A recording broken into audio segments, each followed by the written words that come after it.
just look around. You got the mountains, you got the most beautiful city in the whole entire country.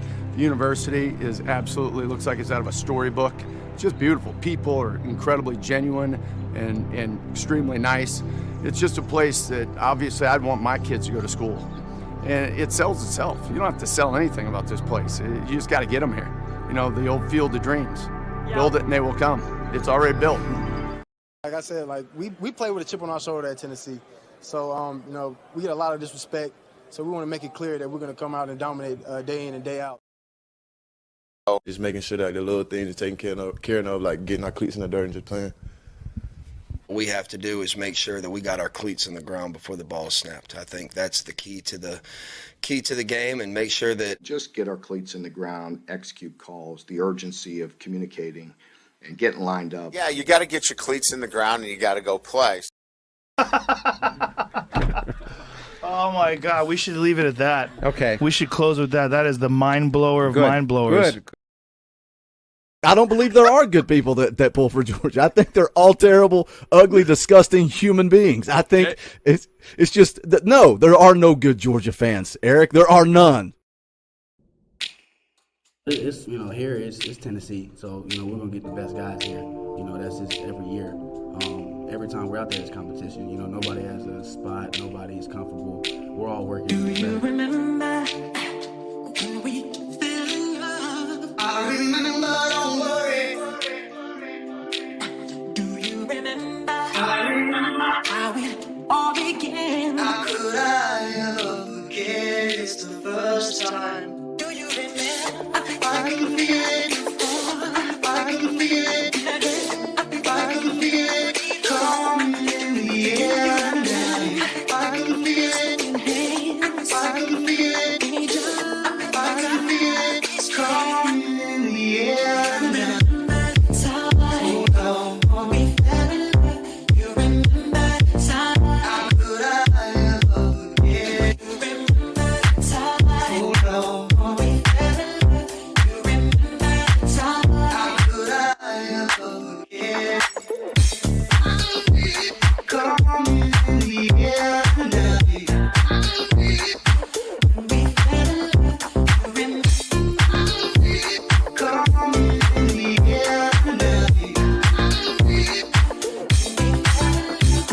Our first time, we our best time. It turned into nighttime. I'm sipping on a fine wine, shining like the skyline. Wish I could rewind time and replay it in my mind. Replay it in my mind. Oh, oh. They'll never know this love and how it feels.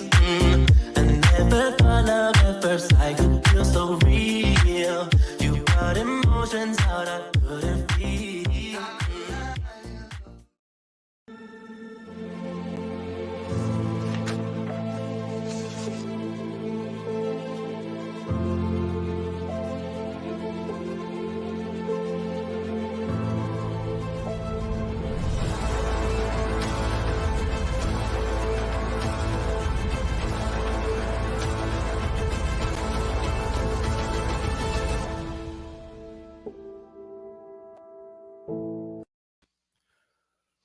Welcome to the Talkin VAWLS Network. My name is Boogie Bentley.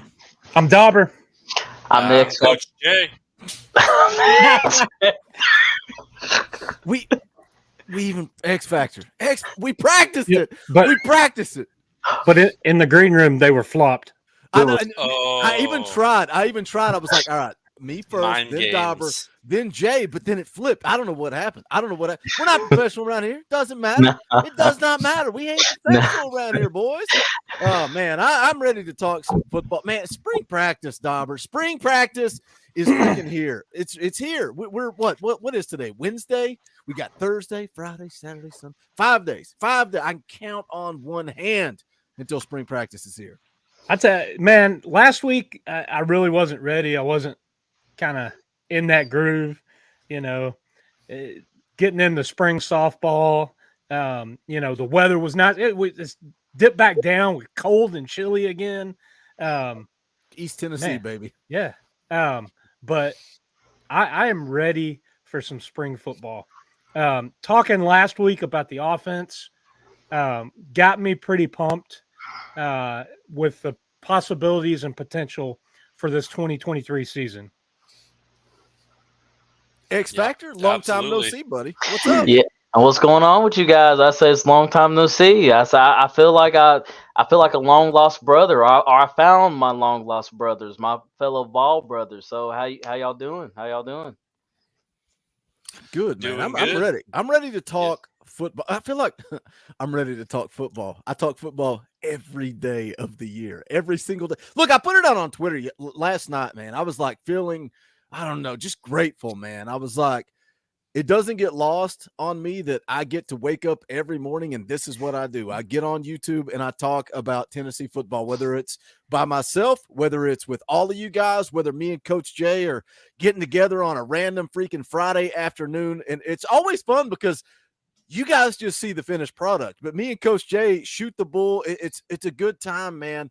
It's a good time. I'm blessed. I cannot tell you guys enough how much I appreciate the opportunity to do this. Coach Jay, you ready this is your specialty, buddy. You ready to talk some defense tonight? Yeah, heck yeah, man. That's what I live for. And hey, I'm super excited about what this defense is building and what it can be. I was kind of looking over some stats, and you know, they almost doubled their production in every category from 21 to 22.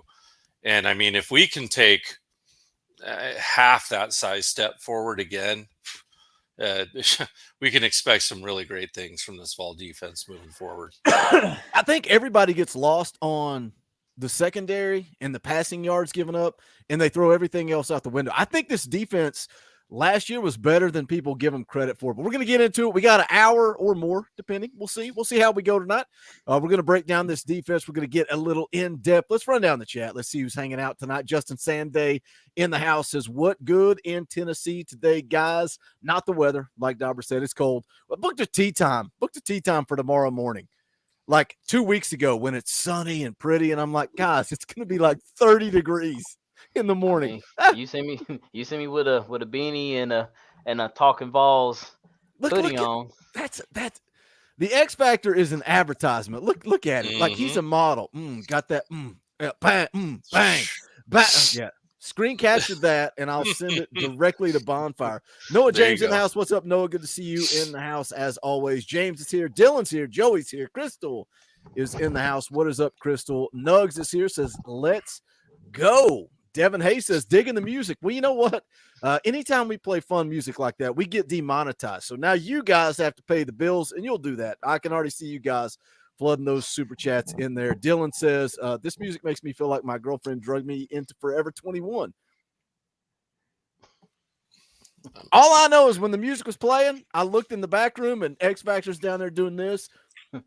I love that mashup, man. Like I said, because they on the Sunday night, NCAA stream, man. Like I really was feeling that music choice. I really was. I got a better one coming this Sunday. I've not edited it in yet, but it's the Tupac Phil Collins in the air tonight. Hey, that's a good one. You go. That's a freaking good one. I love it. Let's hit some super chat. Set the 4 for 5. Thank you for the super chat. It says you already know. Drop that entry fee, the door fee. You guys like what we do. Drop that $5 door fee, especially now that we are completely demonetized and not making any money. We appreciate the super chat. J4 balls for $20. That ain't cheap. I gotta go update the leaderboard because $20 it may stand. I don't know. Maybe somebody will beat J4 balls, but I'm gonna go ahead and put him in here. $20 super chat is gonna not even say anything. No, nothing. That's the entry fee. He's like, here's my $5, and my 3 friends that snuck in, here's their $5 as well. We appreciate that, J4 Vols. Raven 22A becomes a member of the channel. Hey, you guys got to get those memberships going. I pinned a comment at the top in the live chat. Become a member of the channel. We got a fan call-in show next Wednesday night. Myself, Coach Jay, we're going to be doing some film breakdown live. Shamrod Umarov versus Stanton Ramble. You guys are digging those, man. Those are fun live streams. Wednesday after that, fan call-in show. Get in where you fit in. Make sure you join the channel. John for 10. Thank you, John Hill says, boom, boom, all out since I'm late.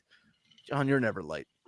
You're never late. It's 12 minutes of intros and 10 minutes of BS. So you got plenty of time Thank you for the super chat, John. We appreciate it. All right, let's jump into it. Let's talk some defense.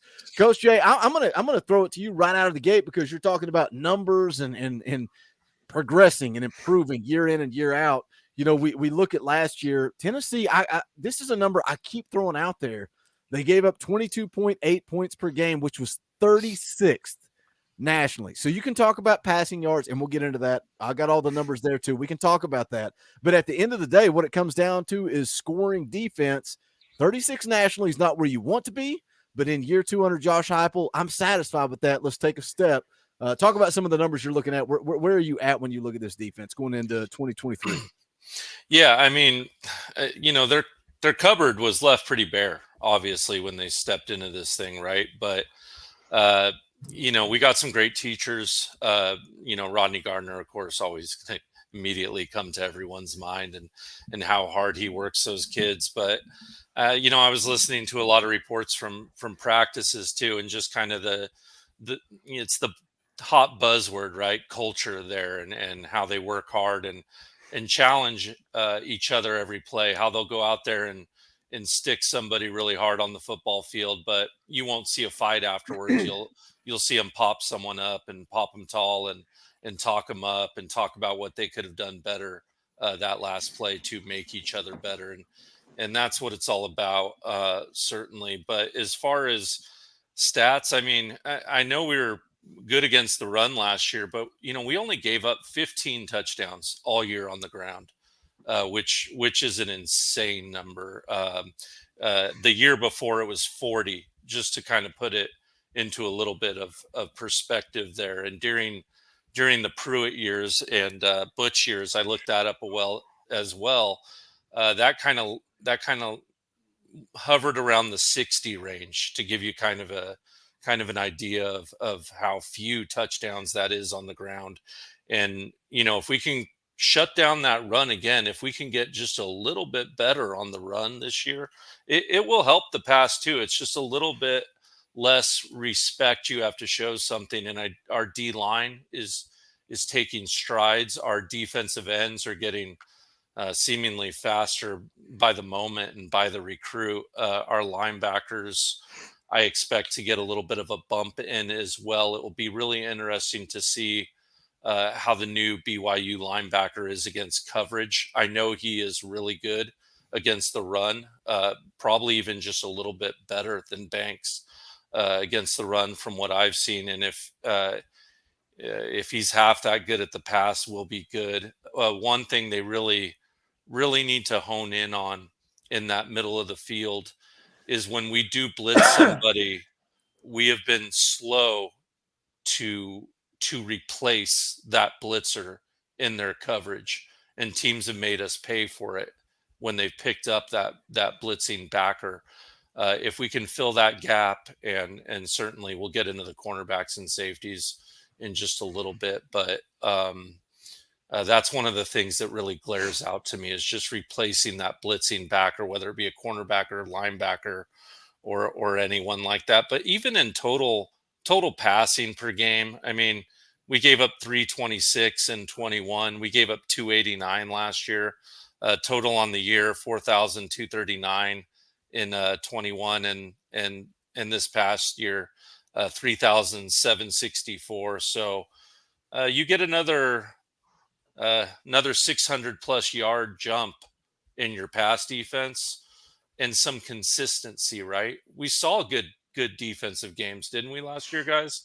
What, Kentucky, Clemson, LSU, in spots, LSU Yeah. in spots, but that inconsistency on the defensive side of the ball, if we can get a little more flatline performance as far as consistency goes from this defense, I think it's going to pay dividends to a Josh Heupel offense. Let me hit a couple of super chats real quick. Tennessee King for 5 says, "What's up from Chattanooga? What is up, Tennessee King?"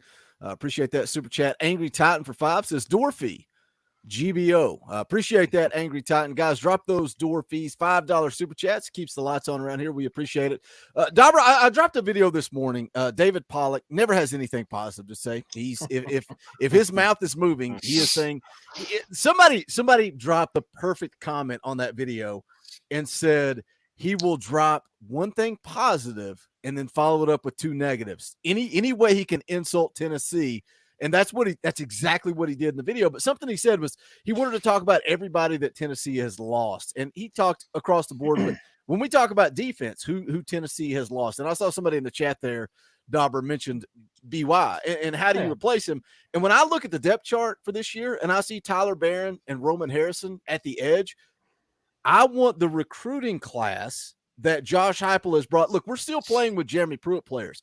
I want to see the Tyree Wests, the Joshua Josephs, the James Pierces. I want to see those guys progress. There's a lot of young talent on this football team, and we talk about progression and getting better. I think that's one way this football team can get better on defense is getting those young players out there playing. Oh, 100%. And that's one of the reasons I think you saw this recruiting cycle, this class be defensive heavy is because Josh Heupel knows it's his system. They're going to put up points. This offense is where it needs to be. It's clicking on all cylinders. The one thing that has been holding this team back from taking that next step is the defense. And you know, granted, I think you're also seeing DC Tim Banks, you know, kind of come into his own, being the coordinator, being the guy calling the plays,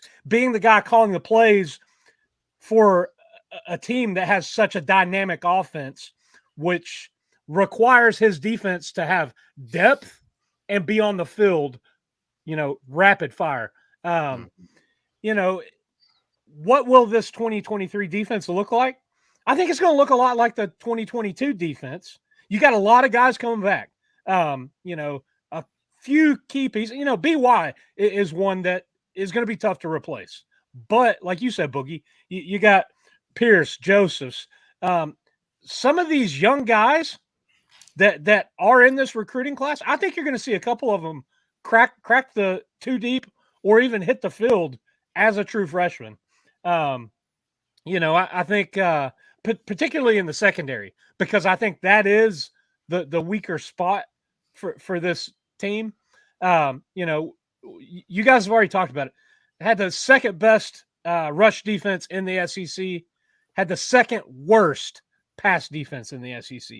So if you can kind of keep that rush defense right where you're at and just bring that pass coverage up just a little bit, just help a little bit, that offense is going to score points. We said it last year. The defense just has to do enough, just enough, because that offense. And I think, you know, we talked about it last week. They're going to scheme up and design things for Joe Milton to his strengths, and I think the offense isn't going to miss a beat. I think they're going to keep rolling. Lots of, you know, athletes and studs on that side of the ball, but Coach Jay said, you know, when Heupel came to Tennessee, the cupboard was kind of bare. We were, you know, grasping at, you know, whoever. I don't think it quite is that this year, but this was a defense that was up and down. Yeah, you played good against Clemson in the Orange Bowl. You held Kentucky to 6 points. You shut out Vanderbilt, but then you also allowed 49 points to Bama. You allowed 60 on the road to South Carolina. Some things are going to have to change. And honestly, I think some people are going to have to be shuffled out of that, and you're going to have some different names being impact players. And it could be some of those young guys, you know, Aaron Carter, T. Lander. You know, some of these guys I think are going to be big-time guys that maybe you see the first couple of weeks making some impact plays on special teams, and then slowly working their way as they get to, you know, the speed of the college game, as they get to the speed of SEC play, working their way into the rotation. And Coach Jay hit it, you know, you got Rodney Garner schooling those guys up front. And, man, you talk about the guys that he brought in, you know, 5-star in Hobbs. You got 3 4-stars. You got a 1 3-star. I mean, that defensive front is key is key to this defense. You saw Banks have to dial up pressure for better or worse all 2022. When they got home, it worked out good. When they didn't, that's when things were in trouble. So if that front four can get home and they can cause pressure, hurry the quarterback, I think you're sitting in a good spot. Linebacker's a little bit of a question mark, and secondary, that's where we've got the most questions. It's weird though, man, because I feel like we're in this weird spot of just try to take yourself back to when Josh Heupel was hired, right? And think about that first spring when we had long snappers taking reps at linebacker. Yeah. Because everybody transferred out, man. Your 2 starting linebackers transferred out. You had, so many guys get in trouble. I think you had 3 linebackers get in trouble that offseason. Aaron Beasley being one of those guys who is now having that redemption story. And he's the best dude in the linebacker room, period. Like, no questions asked. But when you look at it and it's like, man, where we were, and then it's kind of like, all right, it's a 5-6 year rebuild. Like, I go back to those live streams and it's like, guys, we got to be patient. We got to be patient. We got to be patient. But here we are, X Factor. After 2 years, Josh Heupel goes and wins 11 games. Now all of a sudden the pressure cooker, everything's getting dialed up to 11. It's like, you got to go win more. You got to win more. We got to go win a national championship, SEC championship. But when you look at the recruiting class, right? When I look at the depth chart that's on the screen right now, Tyler Barron, I see people in the chat saying Tyler Barron has been underwhelming. That Roman Harrison, underwhelming. Let's move over a column. Tyree West, a dog.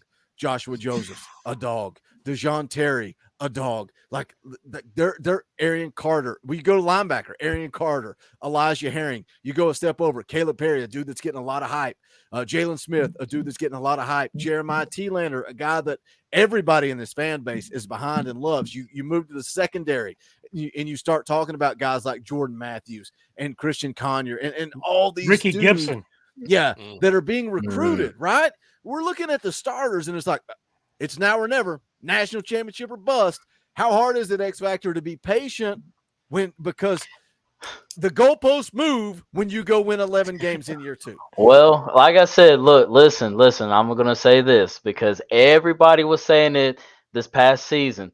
Oh, fire Tim Banks, fire him, this is and that. Well, listen, this is a little bit of a sneak peek to see if this man can put all those pieces together.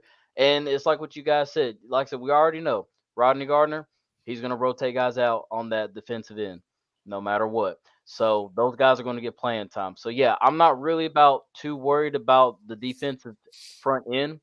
But my big concern is like what Dauber just he touched on too, is the secondary.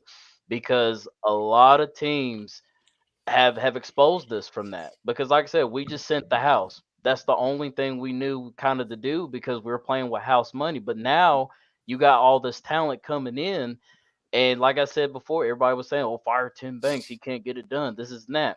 Well, now that he has the talent, so now it's going to be a conversation: is it X's and O's or Jimmys and Joes? So now that he has the Jimmys and Joes, is he willing to put the X's and O's together? So yeah, I mean, the pressure's rising. It is really rising. But I feel like with this heavy defensive class coming in, it's going to come down to like saying Willie Martinez for the secondary, and then it's going to come down to Tim Banks to see if these guys can put this whole defense together. Because like I said, I'm not worried about Rodney Gardner. He's going to rotate guys out. So that's why I feel like us against the rush, we're going to stop the run no matter what.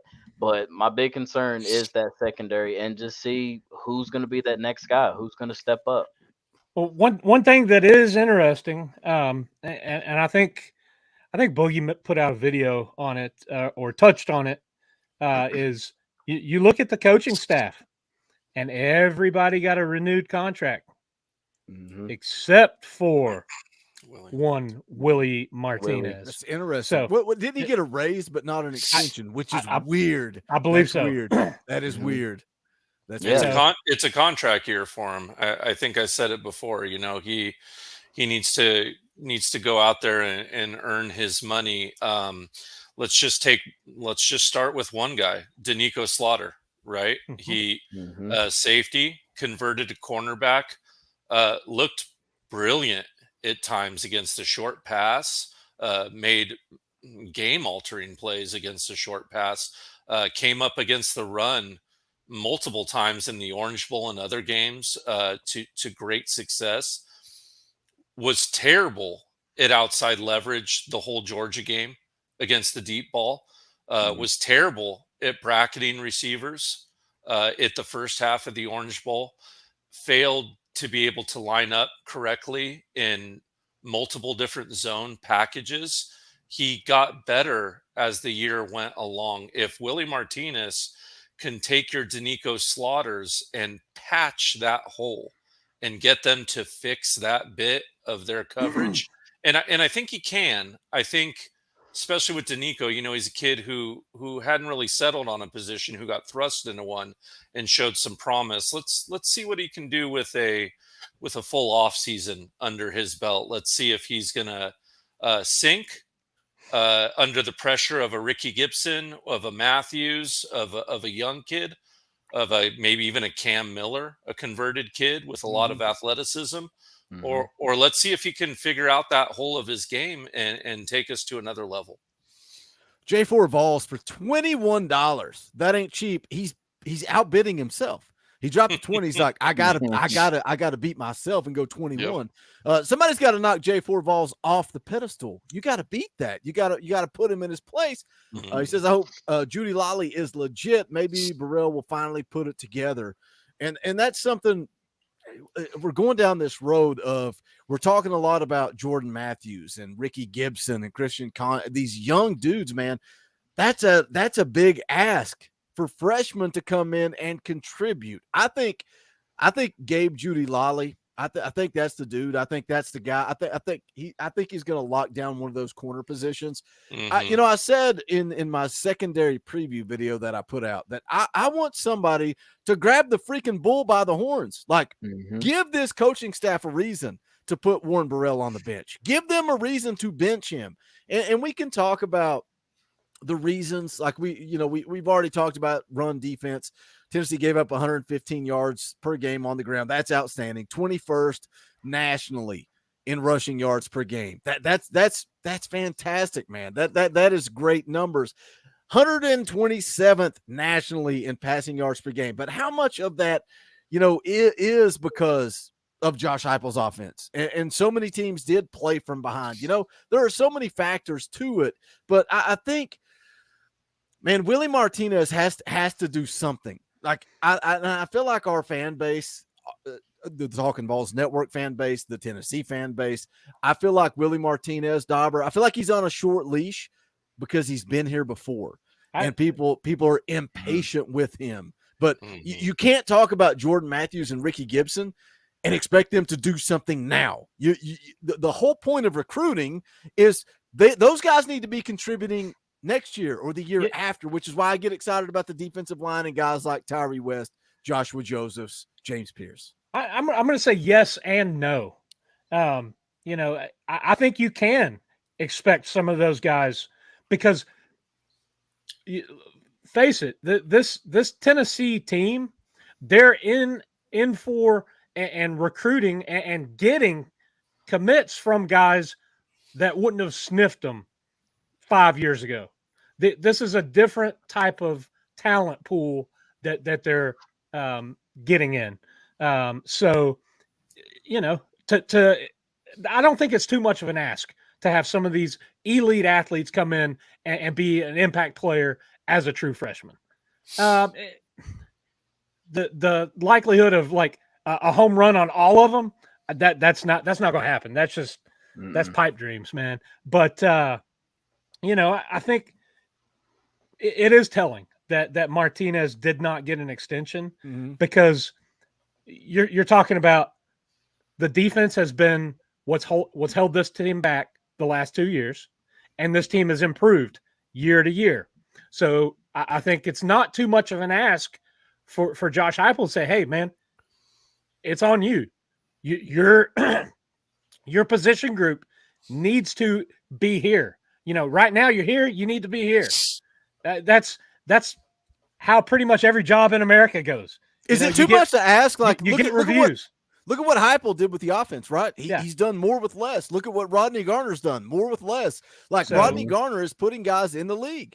Like, and he is putting guys in the league. So should the expectation be the same to for my Willie point? Martinez? Yeah. You're now recruiting that top level talent. You're getting, these 4-star kids, and who's to say that one of them's not going to come in and play with a chip on their shoulder and get out there and just ball out? Yeah, they're going to do that, or these familiar names that we know because they keep getting burned on every long pass. Warren Burrell. Mm-hmm. Somebody's got to beat out Warren Burrell. Somebody's got to push him. Hurt. Yeah, and I said this years ago with the quarterback room, because a certain player kept getting trotted out there, not to his fault, it was the coach's fault, but nobody was seemingly pushing him to be better or overtaking him. So that's what's got to happen. They've got to grind it out on the practice field, and this coaching staff's going to put whoever's out there that's going to give them the best chance to win. Yeah. Mm-hmm. In a perfect world, Warren Burrell is a very adequate backup cornerback for Tennessee this year. He's not an SEC level corner. Yeah, yeah, that's would he start just anywhere else? Would he start in the top half of the SEC? No. But when you get into that random South Carolina game where your secondary is depleted, it sure would have been nice to have Warren Burrell healthy and people in front of him. And between Christian and Ricky and Matthews, man, there's a lot of talent there. Is it all freshman starting talent? Who knows?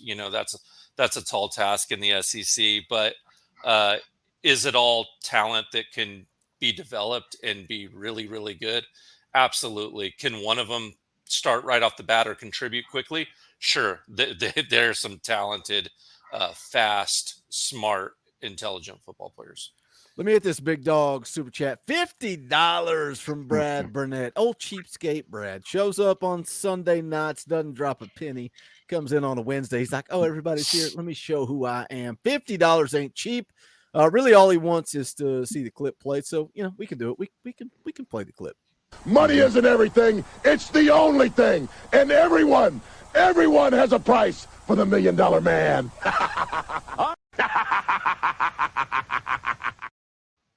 Brad for $50. That is not cheap. Thank you, Brad. Very, very generous. Door fee. I think the door fee is $48, and then he's paying $2 for the super chat. So thank you for that, Brad. Says door fee plus clip. GBO just want the defense to improve and the offense to hold, serve, or better than what they did last year. Well, I don't know, Brad. You told me that I'm an idiot because you can't get better than number one, but I think they can get better, and they are going to get better. Thank you, Brad, for the $50. Very, very generous, buddy. Appreciate that super chat. I want to do a couple of quick plugs real quick. We got 102 people watching live. First and foremost, make sure you guys smash that thumbs up just below the video. That's quick, free, easy. Also, there is a comment pinned to the top of the live chat. If you want to support this channel, if you like the videos, you like the live streams, you like what we do around here, become a member of the channel. Hit that join button. It's $1. That's it. It's $1. $1. You got $1. You got $1 in your pocket. You like what we do. Hit that join button. You get access to custom Talkin VAWLS emojis, fan call-in shows. We got one of those coming up at the end of the month. Going to be a good time. You get a power tee beside your name. I try to highlight your comments during the live streams. All kinds of fun stuff. We would appreciate that. Also, I want to make it known Monday morning, this coming Monday, spring practice kicks off Monday morning. Myself, Big Vol Daddy, the morning show returns 9 a.m. We're just going to be hanging out. He's like, Boogie, I don't deep dive the roster like you do and recruiting. I'm like, no, Keith. Maybe I just doxed him. I don't know if people know his name. I was like, Big Ball Daddy. Dang, blasting the man's government name out there, don't you? Know. Dude, what am I doing? I was like, dude, just come on, hang out. It'll be a good time. It's always fun to stream with Big Ball Daddy. That's going to be Monday morning, 9 a.m. Make sure you guys are right here for the Talkin VAWLS morning show. Also, I want to put it out there, Coach Jay. I want to put it out there. Told you today, hey, are you ready to get called up to the big leagues? Coach Jay is going to be the newest addition to the post-game show. So every single football game, we go live immediately after the game. Coach Jay is going to be a part of that. So come hang out. It's going to be fun. Man, that's the post-game shows are what make this channel. So that's it. Plugs, all that good stuff out of the way. Let's jump back into the defense. X Factor, you're a Jeremy Banks guy. You're a Jeremy Banks guy. He's gone. I am. I don't know if he's out of eligibility or if he hates this coaching staff or if he's going to the NFL. I don't know what he's doing. I don't know what Jeremy Banks is doing with his life. How do you feel about this linebacker unit going into 2023? I'm pretty excited about Aaron Beasley, but you got the kid coming in from BYU, Keenan Peely. Do you think he can replace Jeremy Banks, or do you have concerns at the linebacker position?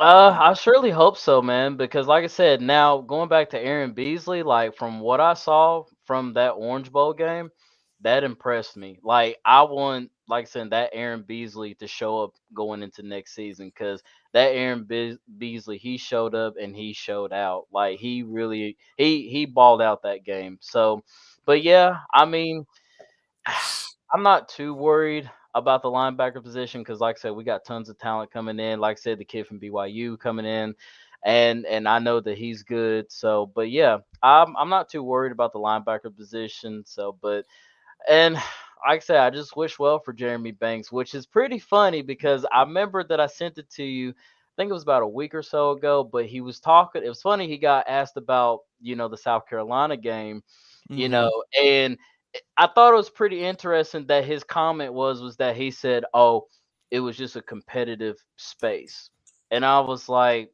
"Well, that's a lie." Yeah, I was like, "So yeah, that's a lie," and obviously it had to be something NIL related. Like you got into it with Hendon Hooker allegedly, and you just flat out lied to the media. So like I said, but something was going on there. But like I said, I wish the kid well. I love him. I mean, you know what I'm saying? He led, the most tackles the year before. And, all credit to that. I mean, obviously the talent with him is there. I just wish the kid can just, humble himself and just carry himself in a better way. But no, as far as this new group of guys coming in at the linebacker position, nah, I'm not worried at all. It's funny because when I was, somebody left a comment about the whole Banks situation, and I mentioned NIL, and they came at me like it wasn't about NIL, it was about the power T. Okay, man. Maybe that's what led to the fight.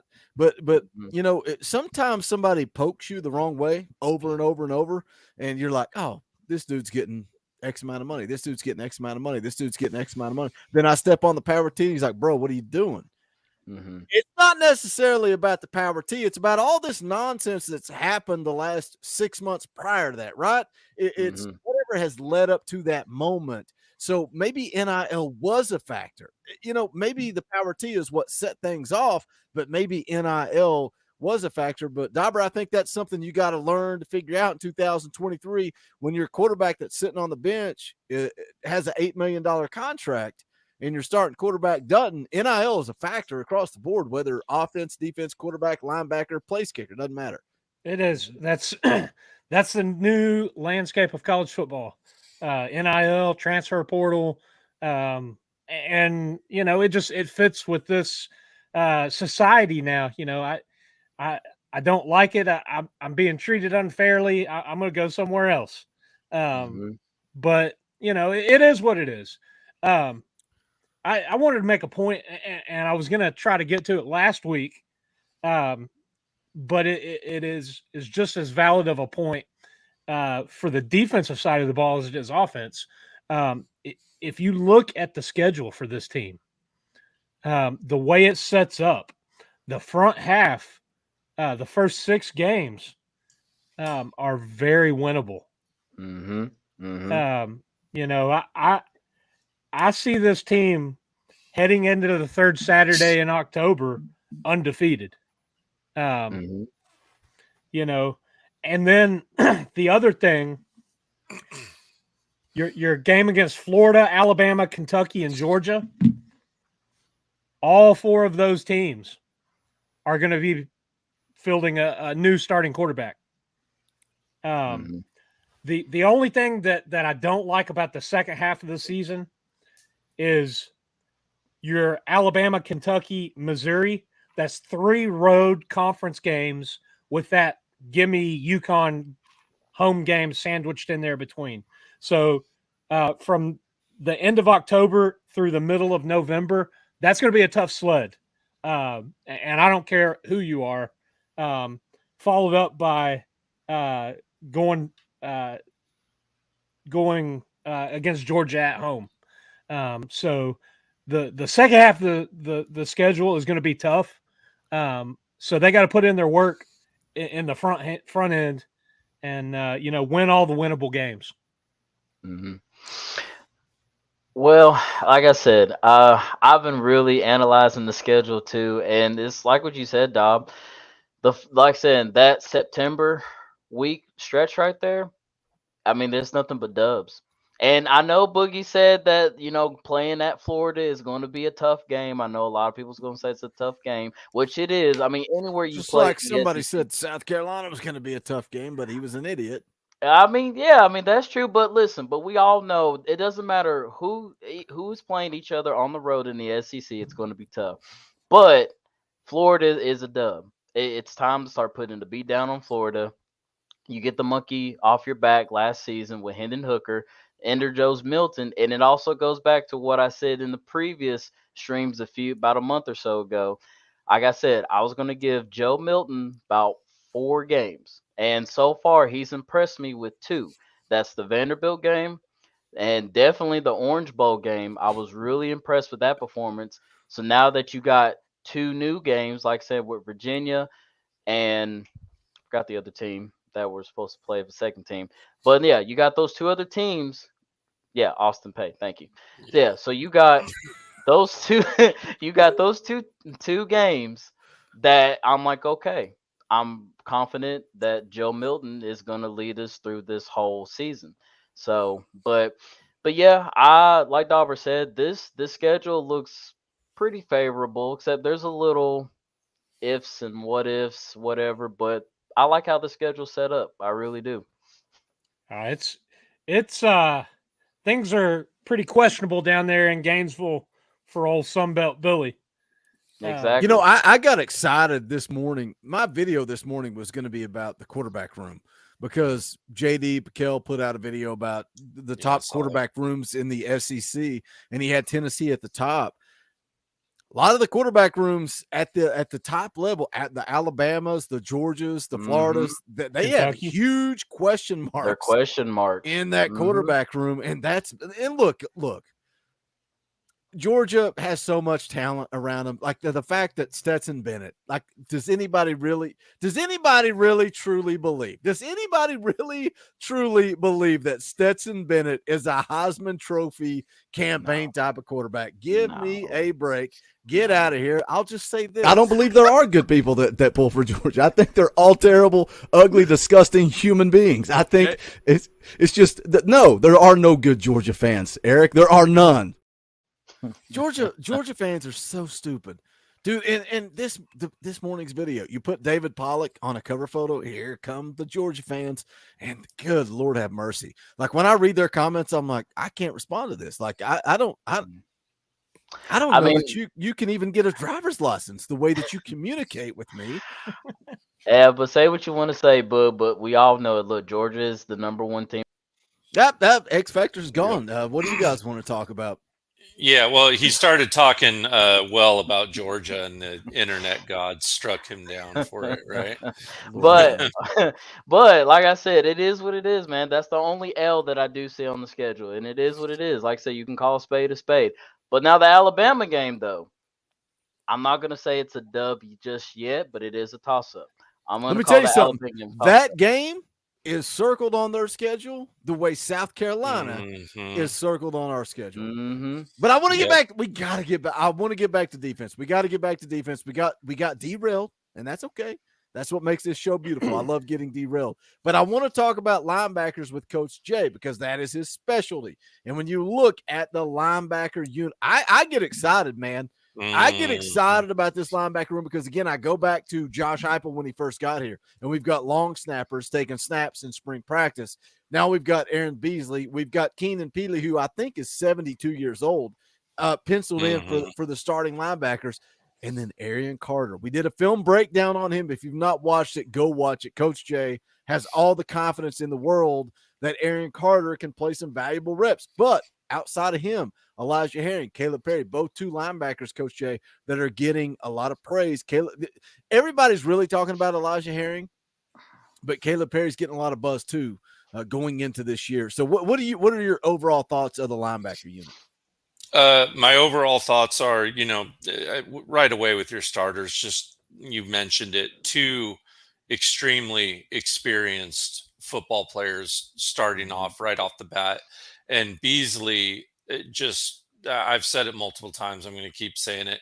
He just keeps getting better and better and better almost every week. And it's not only in those big stunts and cross pop blitzes. It's in walling off slot receivers. It's in pin and wheeling against the post when he's in man. It's a bunch of little stuff that you don't see every play out there. And man, if he can keep taking those steps, that's awesome. It seems like Peely is an extremely smart kid. I mean, hey guys, we're getting a captain from a college that's known for their linebacker play and takes a lot of pride in it. And I've taken a look at him. He's extremely stout kid. He knows what he's doing. And then beyond those two kids, the first thing that just jumps out is just speed and talent. I mean, true SEC speed. And we have, T-Lander, Jalen Smith, Arian Carter, Herring. These are kids who could be put in the same conversation with some of these great Georgia linebackers, some of these great Alabama linebackers that have been dominating the field of play in the SEC over the last few years. And I'm just freaking beyond pumped about what they're going to be able to do. And Arian Carter, if he can put together the mental side, which I believe he can, and all indications are that he's really smart, we'll see. There's a little bit of a difference between putting together in practice, putting together in games, of course, and he's got a long way to go. We're in spring ball, but do not be surprised if you see Arian out there in certain packages early. Do not be surprised if you see a couple lightning blitzes, a la Beasley, a la Joshua Josephs off the edge, kind of shocking you as a freshman. And don't be surprised if he's got some highlight reel plays just right off the bat. I think the schedule sets up nice for getting some of these young kids some playing time, as we were mentioning. Florida a little bit tough, but once again, I think they're going to be leaning on their run game, and it plays into our hands. And I think our D-line takes a step forward, actually, guys. I really do believe that. I think they take a step forward in pass rush as well, which helps the linebacking unit. We almost always had to bring Banks, right? We were just talking about a second ago. I think Dauber was from somewhere. You get someone super fast on that D-line, like the Norman Lott kid transfer in at the D tackle, and get a Pierce, get a Josephs, get a West, 290-pound DN moving downfield, and you're not having to stack the box and bring blitzes from other places, then you're going to change those passing numbers. Passing game is a numbers game, and you can change those numbers. You can push it further and further in your favor. That allows you to hide some inefficiencies. Absolutely. Yeah, it makes everybody better. Let me jam a couple of super chats here real quick. Doug Spencer for 5 says, love the discussion so far. All good points. Got to step away, but here's my door fee. Thank you, Doug. Doug has been a dude, man. Doug has been around this channel forever. And last Wednesday, you guys in the chat talked Doug into becoming a member of the channel. And that's amazing. You can see Doug's profile picture. Doug is probably one of these dudes that is having a hard time figuring out how to sign into YouTube. Now he's a member of the channel. He's dropping super chats. He always leaves comments. Doug is a big part of this community, man. So we appreciate that. Thank you, Doug, for the super chat. James Moody for $20. That is not cheap. Says, anybody else concerned about, me and Snake call him UTSA. UTSA is what we call them because they were at one point one of the worst teams in college football. University of Texas, San Antonio. No, I'm not. And I saw somebody in the chat talking about another podcaster. I'm not going to mention his name. If he followed Talkin VAWLS recently, if he wants to reach out to me, maybe we'll do some cross promotion. But if not, I'm not going to promote him. But somebody said that he was worried about UTSA. Is anybody on this panel? If we're worried about UTSA, we got big problems, huge problems. I was just going to say, I'm a huge fan of that coaching staff and how they coach and how they play and their players and everything that they are doing down at UTSA. I'm 100% on board for. They are awesome. And, with the exception of a game to not be spoken about, Josh Heupel has done a great job making sure the boys are prepared and not overlooking teams. And if that is done, then no, I'm not concerned about UTSA. But even still, like South Carolina Dauber is not Georgia State. It's not. No, not at all. Right? Not at all. Not at all. Right. Like I said, they'd really have to drop the ball and come in sleepwalking and gone out and spend too much time with the frat girls or something on Friday night for that to be an issue. That was the point I made bringing up the schedule. Sorry to derail us. Yeah, no, you're fine. But it was your first 6 games are completely winnable, and it allows a couple of things. You are able to get some guys in. Yeah, I caught that too. Get some guys in, those young guys. Get them up to the speed of the game and evaluate that secondary. Figure out who you're going to have back there for that heavy back-end loaded last 6 games, because you got to sort that stuff out before the middle of October. Yeah, absolutely. And I think it will, not to pivot to offense, we'll get right back to defense, but Milton just kind of seems like the kind of guy who could really benefit from a softer opening half of the schedule too. He seems like the kind of cat that gets some confidence under him. Yes. You saw it in the Orange Bowl. I think you saw a microcosm of it. He gets rolling like that with that confidence and that swag and that kind of arm talent. Watch out, guys. We could have something on our hands.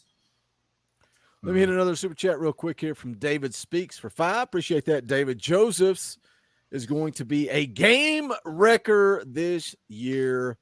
GBO. Appreciate that super chat. Can David. I make just one comment on that, Boogie, real quick? Because I want to kind of bleed into the defensive line. Go ahead. So, go ahead. No. No, I was just going to say, Joseph's, man, incredible looking talent. I watched him a lot on his bull rushes against the run. He's got to fix that. He's not getting butt deep on the offensive line, and he's not coming unglued from those blocks on run plays. He's getting sealed out too quickly. It could just be as simple as he's a freshman and he needed some real time in a college weight room and some real time with Charlie Gardner, and that's it on that. But yes, excited about him. He definitely needs to put on more weight. Caleb Herring, coming in as a freshman, is already putting on weight. I saw somebody in the chat asking about Herring. Said, is he a linebacker or an edge rusher? What? He's both, because it's Caleb and Elijah. They're brothers, linebacker and an edge rusher. But starting to talk about the defensive line, I'm going to go back to the defensive line because, again, when you look at the depth chart and you see guys like Tyler Barron and Roman Harrison, I want to see the young talent start to force them out, kind of like what we talked about with why am I having Warren Burrell? Force Warren Burrell out. Force Warren Burrell to the sideline. It's the same force him thing. to get better. Yes. When you're sitting on the bench, it's gut check time. Either I get better or I just sit here, right? And that's iron sharpens iron, and that's why we beat recruiting into the ground. Recruiting in the class of 23 is not good enough. You got to do it in 23, 24, 25, because iron sharpens iron. When you talk about competition, that's how you get better. And when you've got guys like Tyler Barron getting pushed by Tyree West or getting pushed by Joshua Josephs, James Pierce, and, Coach Jay mentioned Omar Norman Lott, man. I think this defensive line unit is legit. And I think they are going to be even better X Factor than they were a year ago. They are. And that's why I said, earlier before, like, I have no doubt that Rodney Gardner is going to get these boys in shape. I have no doubt that he's going to rotate these guys and they're going to get some playing time. So, yeah, I have like no doubts at all about this defensive front. Like, it's looking pretty elite and it's pretty exciting. Like, I cannot wait. I can't wait. So, like I said, like everybody was saying, last year and the year before, we need a defense. We need a defense. Well, our prayers have been answered. Like, we finally got a defense. And no, we're not going to be looking like Texas A&M with all that defensive talent coming in, and we're just going to flop. I don't believe that Rodney Gardner, Tim Banks, and Willie Martinez, even though he's a little questionable, I don't think these guys are going to just set this defense up for failure. It's what pissed me off about the David Pollock video this morning. He's like, "Oh, Tennessee's losing a lot on defense." Are they really? No. Like, are they really? They lost BY. We lost Trayvon Flowers, Jeremy Banks, like Latrell Bumpus. Is that a lot? Like, every football team in America loses a lot. You want to talk about losing a lot? Look at what Georgia's losing. You freaking idiot. Like, all he wants to do is just hammer Tennessee. I just punched my microphone because I'm so fired up. But it's like, it's just so annoying, man. It's so annoying to hear somebody just try to spin this narrative and like claiming Tennessee, oh, you can't be a transfer destination every year. Well, the dude just asked you about 2023. You want to talk about transfer destinations? You want to talk about Keenan Peely? You want to talk about Gabe Judy Lawley? You want to talk about Dante Thornton? And you want to talk about Andres Carrick and John Campbell Jr.? Look, it's 2023. You can 100% be a transfer destination. The transfer portal is changing the game. It's allowed Josh Heupel to get where we're at going into year 3. Like I said earlier, that is the new landscape of college football. You either embrace it and get on board, or you're going to get left behind. Yeah, absolutely. And, on the defensive line too, I think there's some interesting other slots there. Elijah Simmons, Dominic Bailey, Garland, heck, DeJoun Terry flashed multiple times. Big body, fast defensive line kid. Can Rodney Gardner get those kids to take a step up? Or are we going to hear about one of them transferring out because they're getting beat because they can't hack it? I mean, we've said it before in this new transfer portal era, and certainly with a coach as tough-nosed and intelligent as Rodney Gardner, hey, if you're not getting better and you're not hacking it and you can't make it, the transfer portal is that way, and you can go be another person that Mr. Pollock is saying that we lost. The chat wants me to create a T-shirt that says "Boogie hates McAllen Castles." The Castles kid. Good Lord. We're not even talking about tight ends. I know, but they said conveniently Boogie leaves out Castles. Fuck. Dude, I'm going to take that one to my grave. They are going to ride me, and that's the beautiful thing about the Talkin VAWLS Network. We welcome it. We welcome the hate. Bring it on. Bring it on. Boogie hates Castles. It's fine. Hey, guys, we're about to wrap up the stream. Appreciate you guys hanging out with us tonight. Do us a favor. Smash the thumbs up. If you've not done it yet, hit that thumbs up. We would appreciate it. Go check out the merch. Look, 2024, huge election coming your way, and there's only one way to vote. That is Boogie and Dauber in 2024. And then you can see there underneath it says "For the fans, by the fans." That is our slogan for our 24 campaign. And then underneath that it says "Endorsed by the Talkin VAWLS Network." You don't want to get political, that's fine. Go check out the other merch, bonfire.com/store/Talkin VAWLS, Vols by Fitty, State Pride, whatever you guys want to get, we would appreciate it. Tag me up on Twitter, tag @Boogie Bentley, tag Talkin VAWLS, tag Dauber, tag somebody. Let them know you picked up the merch. We would love to see it. We've got this Beat Bama shirt, and some of you guys liked the Buck Fama shirt. And I was thinking, I hate Georgia. Did you guys realize how much I hate Georgia? Like, I absolutely cannot stand Georgia. I don't believe there are good people that pull for Georgia. I think they're all terrible, ugly, disgusting human beings. I think it's just that, no, there are no good Georgia fans, Eric. There are none. So, myself and Snake used to have a thing that we used to say, and it was Fuga. Fuga. Fuga, George. It was Fuga. F-U-G-A. And you can imagine what that F stands for. You can think whatever you want. Whatever. Should we create a Fuga shirt?